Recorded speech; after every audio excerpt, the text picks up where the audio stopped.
was the same system that allowed Amorim to end Sporting's 19-year league trophy drought, threatening to plunge United into their darkest days. While it's not a problem with the system itself, after all, the legendary Johan Cruyff's Barcelona often deployed this, it's also not the case that it doesn't work in this era of football. Gasperini's Atalanta and Alonso's Bayer Leverkusen are shining beacons of success. And it's definitely not that the system doesn't work in the Premier League. Conte's Chelsea broke a heap of records with the system, and even Guardiola's greatest City sides, which were 4-3-3s on paper, essentially attacked the same way a 3-4-3 does. So what exactly is the issue?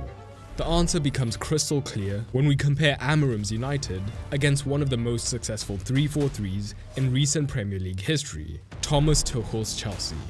Now, over Tuchel's prolonged reign, and with Amorim approaching a year as United, it's difficult to pinpoint a guaranteed first-choice 11. But for the purposes of this video, we'll examine their most common lineups, while primarily looking at United's probable first-choice 11 this season. Let's start with what made Tuchel's system purr.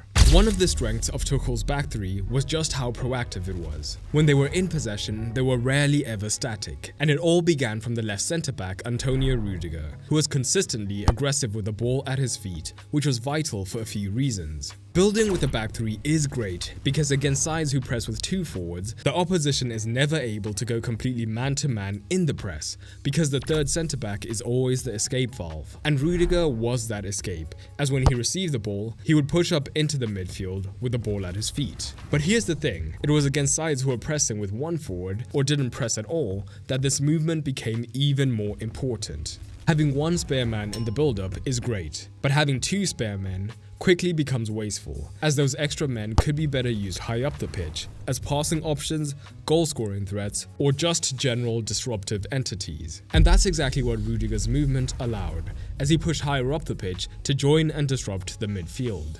He wasn't alone either. When the opposition gave Azpilicueta room, he wasn't shy about pushing up the pitch. So how does this compare with Amorim's back three? Early in his tenure, Amorim was far less adventurous with his backline. Even when opponents invited them forwards by giving them room in the wider regions, the centre-backs often declined that invitation, staying in that flatter three instead, again leading to potentially wasted men in possession. As time has gone on, however, especially this season, we've seen more and more of the wider centre-backs pushing up. Shaw at left centre-back, as well as both Mazraoui and Yoro when operating off the right, have been more than willing to do this, making the build-up play a lot more dynamic.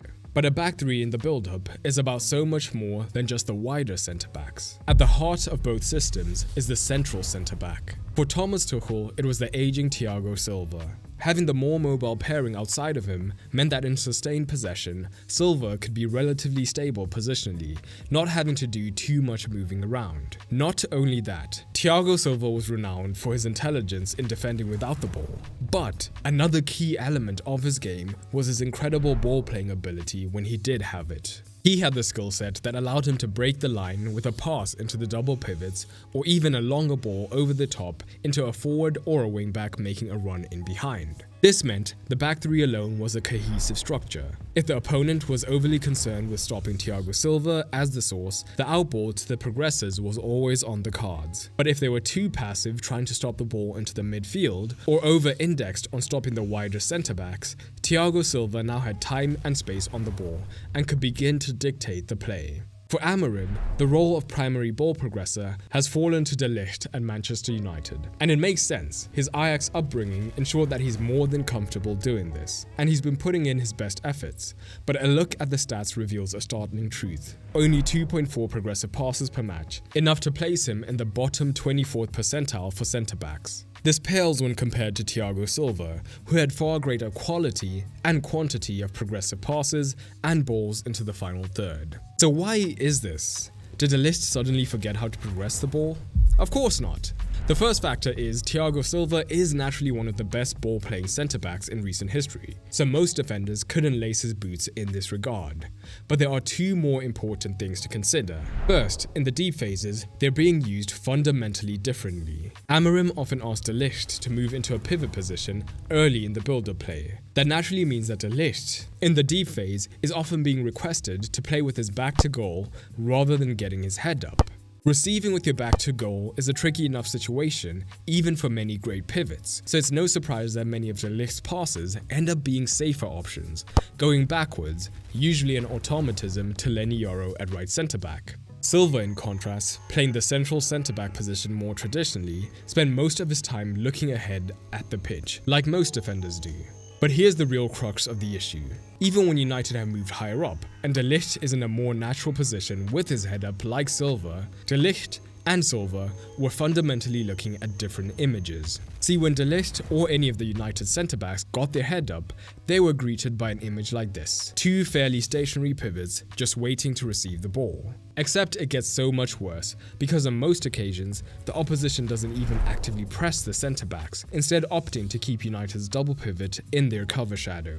And now we must talk about the personnel in these roles, as this is heavily linked to the issue. But before we think about the difference in the pivot positions, we must talk about the floaters higher up the field, who can be called wingers or attacking midfielders, depending on your interpretation. At Chelsea, the floaters often consisted of two of these men. First, regardless of which three played, we saw a lot of fluidity in the front line, with the front three in constant rotation, making it borderline impossible for the centre-back to know who they were picking up, as it was ever changing. But more importantly, almost all of those men were not only comfortable dropping deep, but were under instruction to consistently move deep whenever the pivots were under pressure and needed a third option. So while on paper it looked like Chelsea might be vulnerable through the middle due to only having two men in the midfield, the reality is they were often 3 versus 2, 4 versus 3, or 5 versus 3 up, meaning that the backline always had available options. Coming back to Amorim's side, when the centre-backs looked up, what they saw for the most part was the static pivots, and not much more than that. The men taking up these positions for United tended to be genuine wingers or inside forwards whose forte was not dropping into the midfield, but instead looking to make the runs in behind. And by the way, making runs in behind is not a bad thing at all.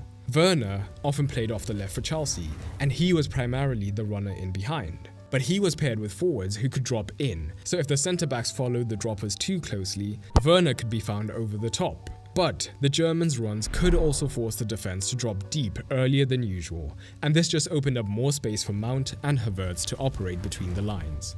But at United, Højlund was often flanked by the likes of Garnacho, Ahmad, and Rashford, and it resulted in a front line that was primarily focused on running in behind, meaning even if space did open up, there was rarely someone in the correct position with the correct skill set to take advantage. Amorim, of course, was aware of these issues, which is why he flirted with the idea of Fernandes as one of the floaters, but he was needed elsewhere. But of course, the common denominator between these two sides is Mason Mount, but spending most of the prior season injured meant that he couldn't perform this dropping role for United. However, with his return and the acquisition of Cunha, it will be interesting to see if Amorim adapts his personnel. But that still doesn't solve the issue through the centre, because the makeup of the personnel in the pivot positions was crucial. Tuchel's midfield was always 2 out of these 3.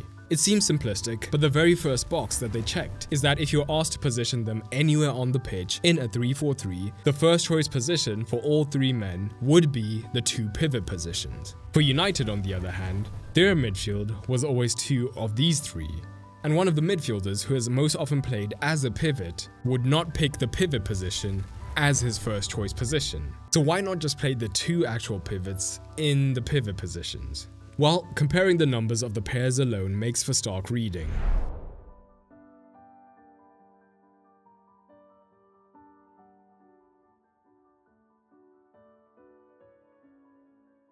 In comparison to Jorginho and Kovacic, there was essentially no ball progression from those pivot positions for United. Even N'Golo Kante, who is not renowned as a high-volume passer, at least brought progression in the form of his ability to carry the ball at his feet. Again, none of which Ugarte or Casemiro were particularly great at. Fernandes was almost forced to play as a pivot, as the only one remotely capable of progressing the ball for the side. But he is still an attacking midfielder at heart, which means that risk is just part of his his game. So it's not the safe metronomic passing expected of a pivot, but rather it's the expansive passes of an attacking maverick that look great when they pay off, but also lead to a much lower completion rate as well as unnecessary turnovers. Add to that the fact that Chelsea's pivots were highly technical and happy to receive on the half turn, whereas United's are not and instead tend to play safe, and the progression issues for United become glaringly obvious. But it's not that all the problems for the side have simply come through the middle of the park. The wingback areas have also presented key issues. The first is simple: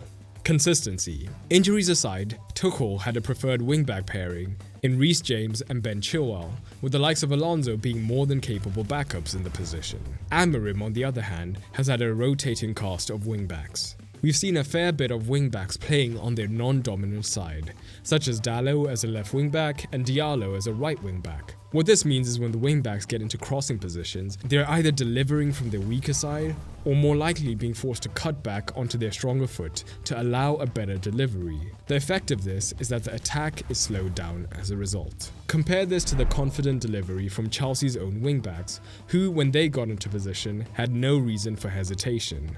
And all of this is layered with the defensive element of the game. In most matches, on the defensive end, United have simply dropped their wingbacks deeper as they shifted into a deep 5-2-3. This can work if the team defends as a unit, either dropping deep or pushing higher up in unison. But a key issue they face is that the front three often launch into a somewhat half-hearted press, and if these three are bypassed, the Reds' midfield is immediately heavily overloaded, allowing the opponent to play through easily. This isn't helped by Fernandes not being a pivot by trade, meaning that he can easily be lured into bad pressing situations, leaving his partner even more isolated.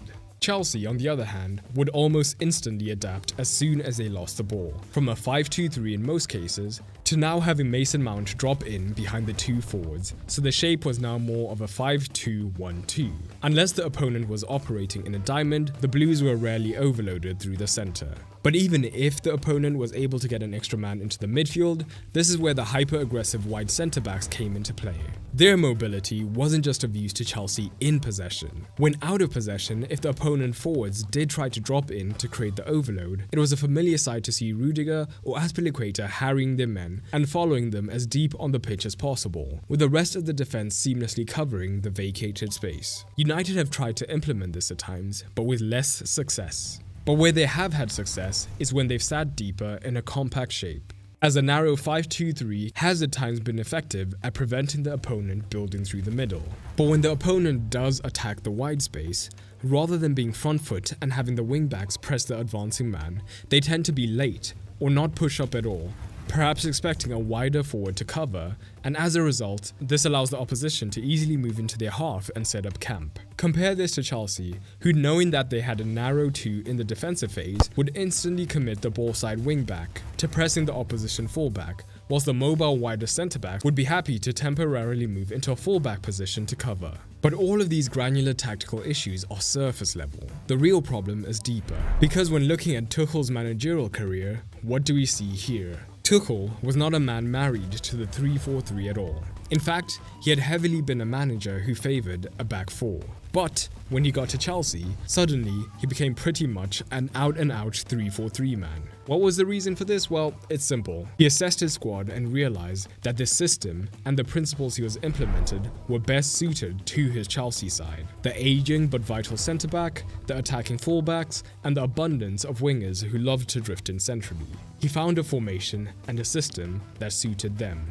Amorim, on the other hand, used a 3-4-3 in essentially every single match at Sporting and has attempted to port his system over to Manchester United. It was a premeditated decision without concern for assessing his squad first. This has led to personnel issues, such as taking his one world-class player, Bruno, and forcing him to play in a position where he's good, maybe even great on occasion, rather than keeping him in the position where he's truly world-class. Now, is this an Amorim issue or a board issue? Supposing the board had monitored Amorim for a long time, they would have noticed that he was a man with strong principles who believed in a specific system, and expecting him to change would have been a tough ask. But at the same time, when the results have gone this poorly, showing flexibility like Tuchel did would hardly have been a step back. It would show that he could tweak his system while still sticking to his broad principles like any top manager. In essence, there really is no such thing as a bad formation, just a formation that is ill-suited to a specific set of players. Oh, and if you want to make 2025-26 the season that you learn the fundamentals of tactical analysis for free, check out Tactics 12 through the link in the description below. It's a completely free resource I've put together where you'll learn the building blocks of analysis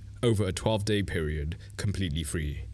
And if you want a deeper look to see the broader problems with United before Amorim, check out the video on screen now.